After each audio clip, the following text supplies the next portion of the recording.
Baik, Assalamualaikum warahmatullahi wabarakatuh. Alhamdulillah, salatu wassalamu ala Rasulillah wa ala alihi wa mawalah.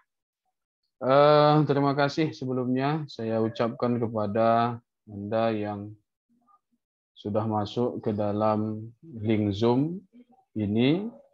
Pada hari ini kita akan memulai perkuliahan kita untuk pertemuan yang kedua, yaitu sudah masuk kepada pembahasan materi ya. Nah, pada hari ini kita akan membahas mengenai arti penting dari sebuah kewirausahaan ya. Artinya arti penting kenapa sampai kita harus peduli dan mau merubah pola pikir kita untuk nantinya menjadi seorang entrepreneur atau wirausahawan ya. Karena saya akan menyajikan beberapa data yang mungkin akan membuka pikiran kita bahwa saat ini memang negara kita, Indonesia, memang sangat-sangat memerlukan yang namanya entrepreneur, pengusaha-pengusaha baru, baik yang kecil, menengah, maupun pengusaha yang besar. Ya. Baik, pertemuan kita saya awali dengan memaparkan beberapa data dari Badan Pusat Statistik ya. Data apa itu? Data terkait dengan tingkat pengangguran di Indonesia. Nah, jumlah angkatan kerja pada Februari 2021 itu sebanyak 139,81 juta orang. Nah, angka ini naik sebesar 1,59 juta orang dibandingkan Agustus tahun 2020. Artinya orang yang pada usia sudah siap bekerja. Ya baik dia sudah bekerja, belum bekerja maupun sedang mencari pekerjaan, itu jumlahnya di Indonesia per Februari tahun 2021 itu sebanyak 139,81 juta orang. Ya. Nah, sedangkan ya dengan kenaikan jumlah angkatan kerja ya, sejalan dengan kenaikan jumlah angkatan kerja, tingkat partisipasi angkatan kerja atau TPAK ini juga naik sebesar 0,31%. Kemudian data tingkat pengangguran terbuka atau TPT, ya, tingkat pengangguran terbuka atau TPT pada Februari tahun 2021 ini sebesar 6,26%. Artinya per tahun 2021 bulan Februari ada sebanyak 6,26% pengangguran yang ada di Indonesia bila kita ambil populasi penduduk Indonesia sebanyak 260 juta orang ya. Oke baik, saya pikir supaya kita lebih enak ini beberapa orang yang menutup videonya segera munculkan ya. Saya nggak mungkin bicara hanya dengan nama, saya pikir nggak baik ya. Kalaupun misalkan Anda sedang bekerja ya letakkan aja situ, nggak apa-apa. Anda bekerja cukup dengarkan aja nanti. Tapi kalau terlalu banyak tulisan daripada orangnya ya nggak enak juga ya. Baik, saya lanjutkan ya. Tadi tingkat pengangguran kita per Februari 2021 itu sebesar 6,26%. Ini memang angkanya turun ya dari Agustus 2020 sebanyak 0,81%. Memang turun dia. Nah, lapangan pekerjaan penduduk yang bekerja ya, penduduk yang bekerja di Indonesia itu sebanyak 131,06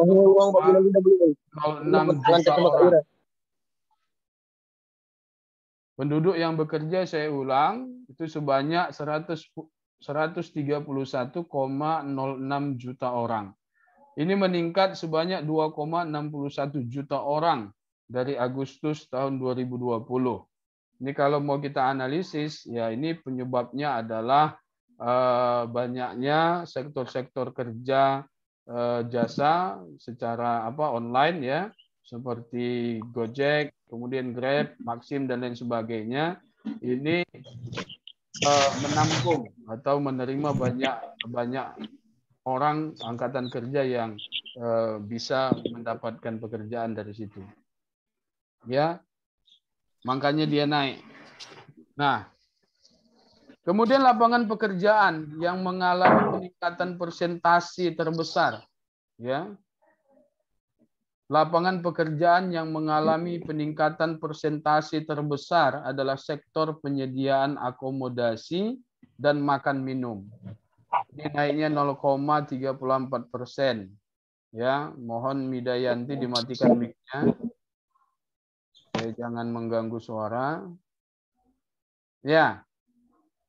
Jadi lapangan pekerjaan yang mengalami peningkatan persentase terbesar itu adalah sektor penyediaan akomodasi dan makan minum. Naiknya 0,34%. Sementara sektor yang mengalami penurunan terbesar yaitu sektor transportasi dan pergudangan. Ini sebanyak 0,30%.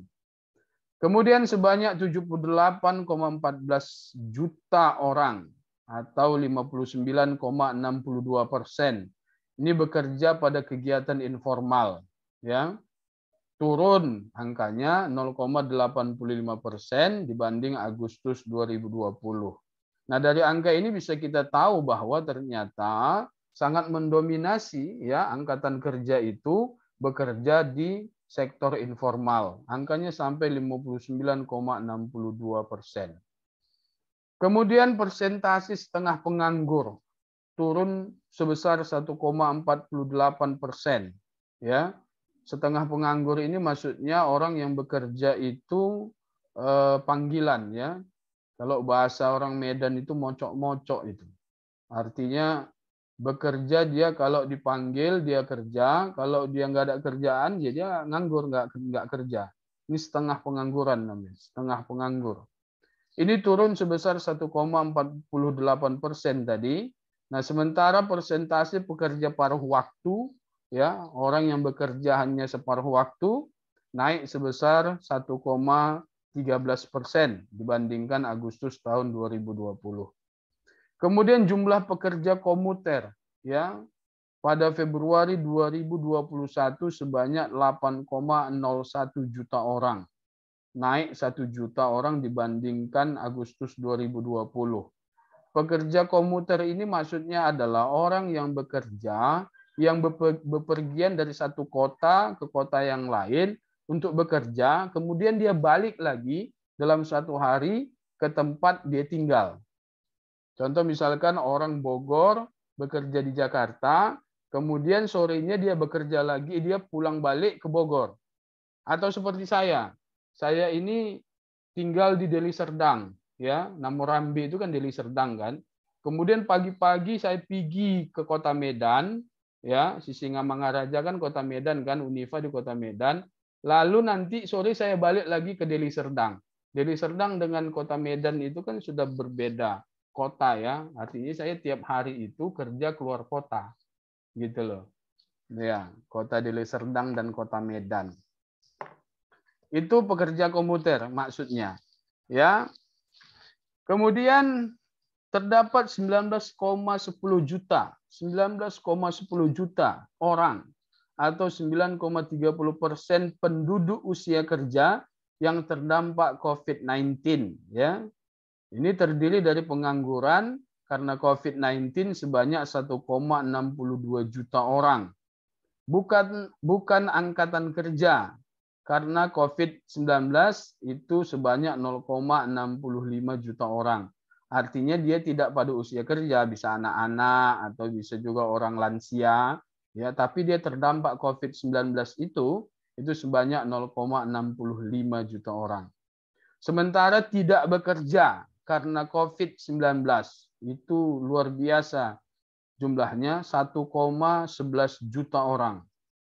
Dan penduduk bekerja yang mengalami pengurangan jam kerja karena COVID-19. Itu kan banyak juga tempat-tempat makan, restoran, hotel, dan sebagainya. Ya, karena ada pembatasan mobilitas masyarakat, itu juga operasional usahanya juga dibatasi. Ya, karena dibatasi, maka pekerjanya juga jam kerjanya dibatasi. Ini jumlahnya ini sebanyak 15,72 juta orang. Luar biasa.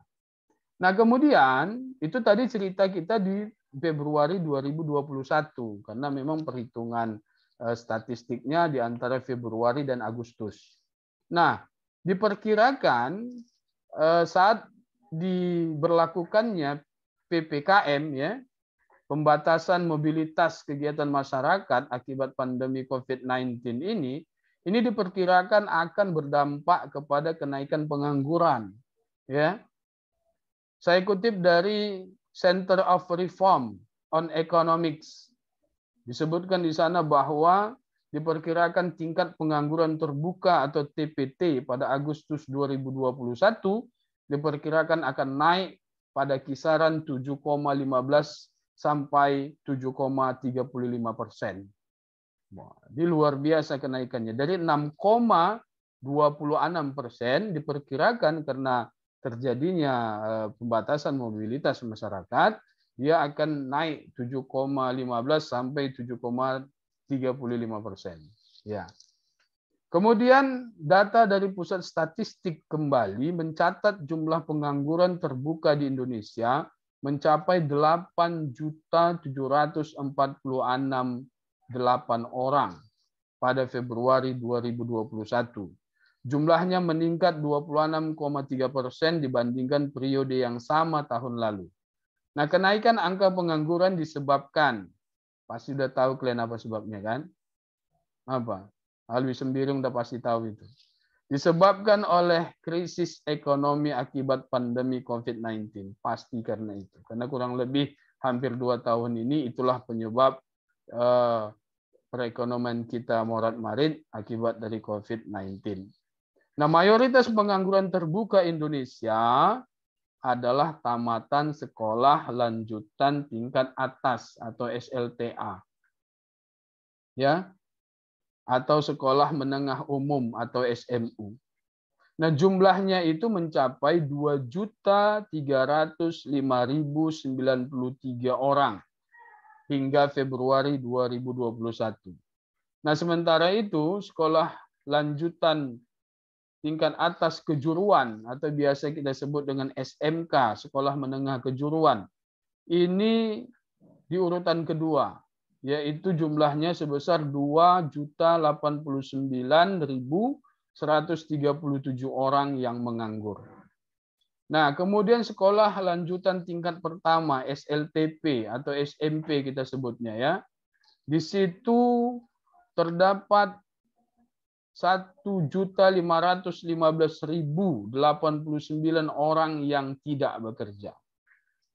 Nah, sarjana, Anda kan calon sarjana nih. Sarjana itu menduduki urutan keempat, ya, yang menganggur sebanyak 999.543 orang. Artinya hampir 1 juta orang sarjana yang menganggur. Nah, ini luar biasa juga ini. Perlu jadi bahan perenungan bagi kita, ya, kenapa bisa sampai seperti ini. Nah, sedangkan jumlah pengangguran yang paling kecil ternyata itu berasal dari kalangan yang tidak sekolah atau belum pernah merasakan sekolah. Nah, mereka hanya menyumbang sekitar 20.461 orang pengangguran. Nah, disinilah tadi kalau kita kaitkan dengan 59,62% penduduk Indonesia itu bekerja pada sektor informal, bisa jadi mereka inilah orangnya, ya, orang yang tidak sekolah bahkan belum pernah merasakan sekolah. Hanya menyumbang 20.461 orang pengangguran. Nah, data-data yang saya sampaikan ini menjadi bahan renungan kita bahwa Mulai sekarang harus kita berpikir bagaimana membantu pemerintah untuk ikut serta mengentaskan kemiskinan, kemudian menurunkan tingkat pengangguran. Caranya dengan apa? Caranya dengan eh, belajar ya. Kalau Anda sekarang belajar memahami apa itu entrepreneurship, ya, apa itu entrepreneur, kemudian membuka pikiran dan masuk ke dalamnya untuk ikut serta dalam apa namanya menambah jumlah persentase ya entrepreneur atau wirausahawan yang ada di Indonesia. Suatu negara dikatakan maju, ya suatu negara dikatakan maju itu kalau memang apa namanya jumlah entrepreneurnya itu banyak di dalam satu negara. Ya, Indonesia saat ini hanya punya 3,1%. 3,1% dari total seluruh penduduk Indonesia yang berstatus entrepreneur atau wirausahawan atau pengusaha. Ya, paling tidak kalau untuk Indonesia dia butuh 4 juta wirausahawan. Ya, memang sih di kita ini kalau dibilang mungkin Anda pernah membaca referensi Pak, tapi standar internasional itu Pak untuk entrepreneur satu negara itu standarnya 2% dari total seluruh penduduk. Memang betul ya. Memang betul, tapi dilihat dari jumlah populasinya. Tapi kalau kita mau bandingkan dengan negara tetangga kita, negara kecil tetangga kita, ini kita perlu malu ya. Ya, sehingga kita bisa memotivasi diri kita. Di Singapura saja, ya, di Singapura itu luar biasa. Singapura itu entrepreneurnya, wirausahawannya itu mencapai angka 7%, ya, dari total penduduknya. Kemudian di Malaysia itu 5%. Di Indonesia tadi saya katakan 3,1%. Artinya kita tertinggal, ya. Maka dari itu di setiap kampus, ya, kewirausahaan ini menjadi mata kuliah yang wajib diambil oleh setiap jurusan atau prodi. Nah, maka dari itu kita berharap adanya perubahan pola pikir dari mahasiswa yang sedang yang nantinya mendapatkan pelajaran ini atau mata kuliah ini, ya mulai berubah pola pikirnya, bagaimana dia bisa ikut serta dalam menjadi bagian menjadi seorang entrepreneur atau wirausahawan itu. Ya, kita tidak menyalahkan bahwa setelah tamat kita ingin bekerja, itu nggak salah. Bahkan Anda pada saat ini sedang kuliah pun Anda sudah bekerja. Itu juga tidak salah. Yang salah adalah ketika Anda sekarang ini belum bekerja, kemudian ketika Anda tamat, Anda itu ingin bekerja, dan kemudian Anda itu melamar ke sana kemari, memang mungkin belum dapat, tapi Anda itu terus-terusan berada pada posisi menunggu untuk ya mendapatkan pekerjaan. Ini yang salah. Ya, harusnya apa? Harusnya ambil alternatif lain. Ya, kewirausahaan itu bisa menjadi alternatif bagi kita di saat kita memang cita-cita yang kita inginkan itu tidak tercapai atau belum tercapai, maka menjadi seorang entrepreneur itu adalah sesuatu alternatif yang harus dicoba, gitu. Memang awalnya memang agak susah, tetapi paling tidak ada uji coba, ada percobaan yang Anda lakukan. Nah, kita nggak bisa menentukan sesuatu itu baik dan buruk sebelum kita melakukannya, kan seperti itu, sebelum kita membuktikannya. Nah, maka dari itu saya pikir ya bagi kita ya untuk merubah pola pikir itu menjadi satu keharusan ya. Anda sudah bekerja, good, bagus, ya kan? Tapi kalau bisa dan memang harus diupayakan untuk itu, Anda juga harus membangun satu usaha. Apalagi Anda yang memang sudah bekerja, ya, sudah bekerja kemudian Anda tidak bisa ikut secara langsung mengelola itu. Ini tidak masalah. Anda bisa di balik layarnya. Ketika Anda selesai bekerja, kemudian Anda menjadi orang yang ikut ya mengendalikan ya Anda ownernya. Ataupun kalaupun misalkan Anda menjadi seorang yang memang tidak punya keleluasan waktu untuk ikut di dalamnya, berperan di balik layar, Anda juga bisa menjadi seorang pemodal atau Anda menjadi investornya. Ya, dananya itu dari Anda, biayanya dari Anda. Sehingga apa? Sehingga ya tetap usaha itu tetap berjalan. Nah, kita menginginkan banyak lapangan pekerjaan ya, lapangan pekerjaan yang muncul. Ya kalau misalkan satu orang bisa mempekerjakan satu orang, ini kan menjadi satu hal yang sangat baik ya. Kita ini memang di Indonesia lapangan pekerjaan setiap hari itu ada, lowongan pekerjaan itu ada. Anda bisa lihat di surat kabar, tiap hari ada lowongan pekerjaan. Tetapi lowongan pekerjaan yang ada di Indonesia sekarang, yang ada saat ini sekarang, jika dibandingkan dengan orang yang mengantri untuk mendapatkan pekerjaan itu, jumlahnya itu sangat bertolak belakang.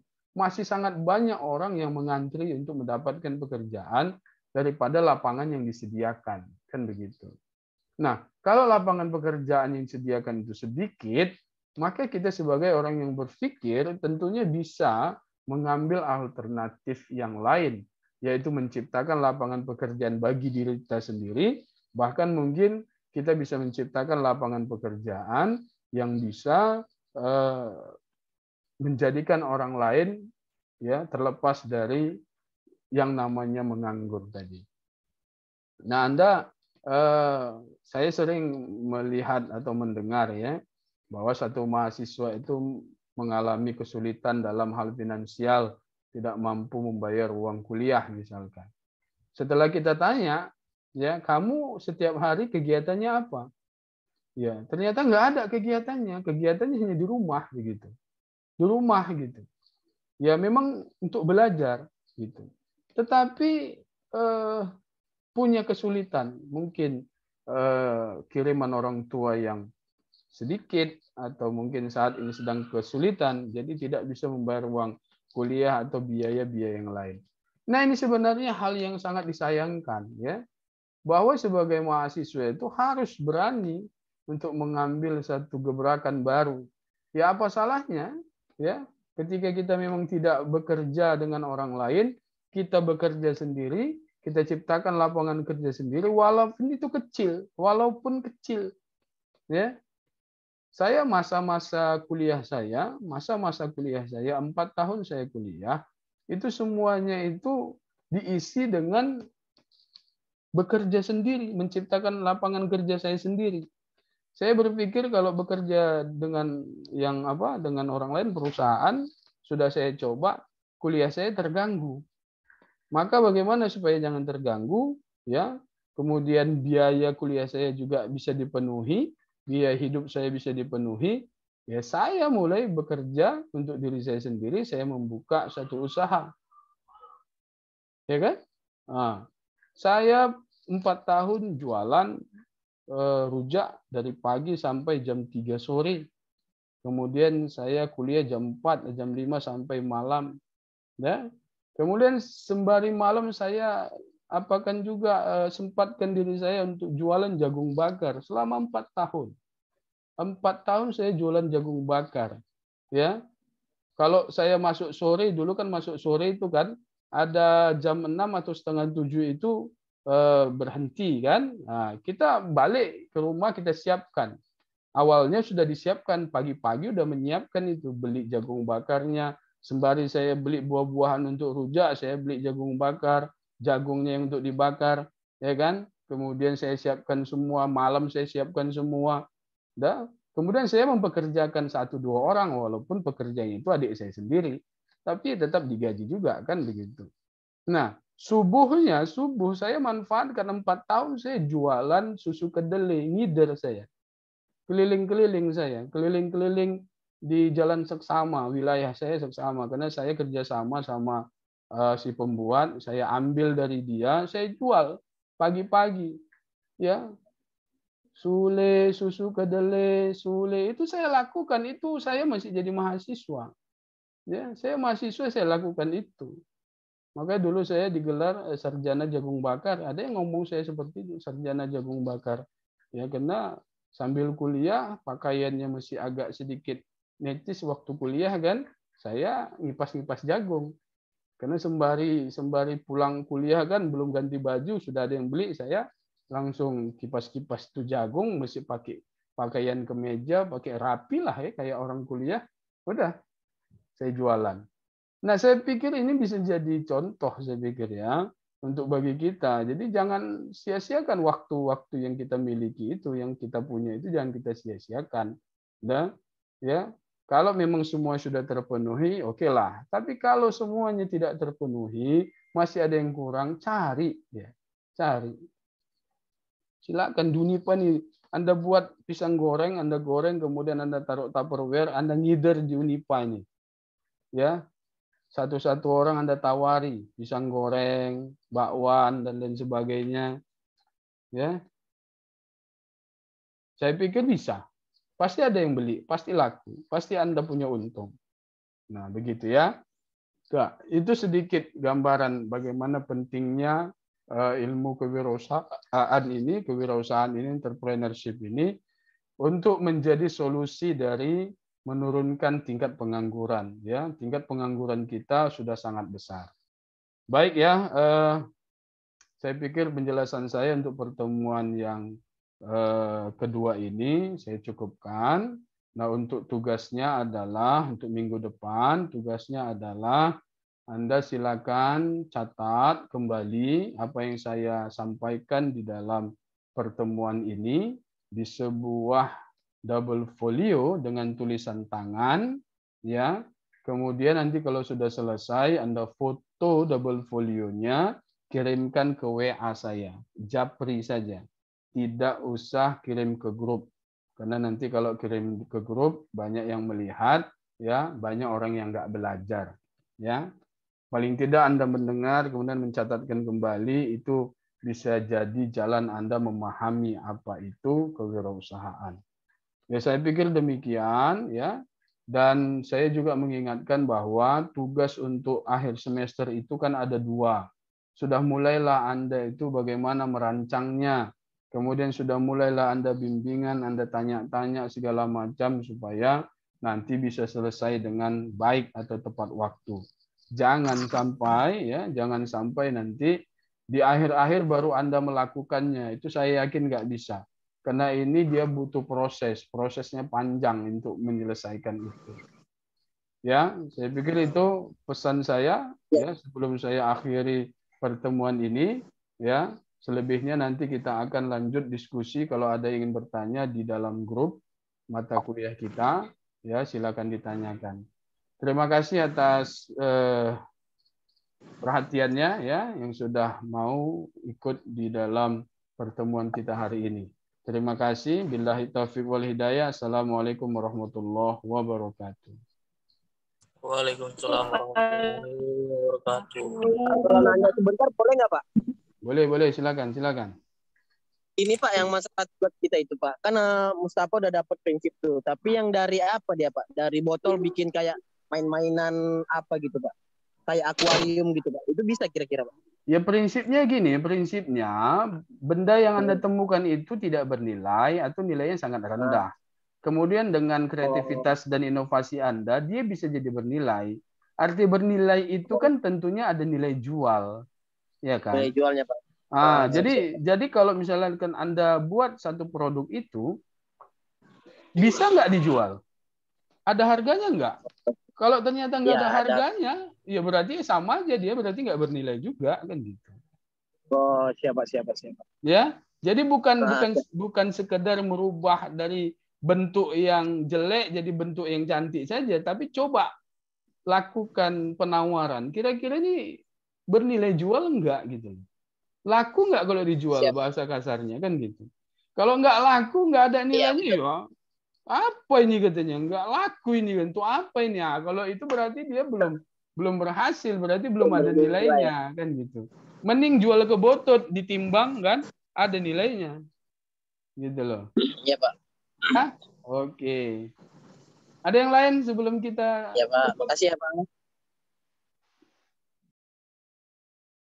Oke, nggak ada ya. Kalau nggak ada ya kita tutup saja. Terima kasih. Assalamualaikum warahmatullahi wabarakatuh.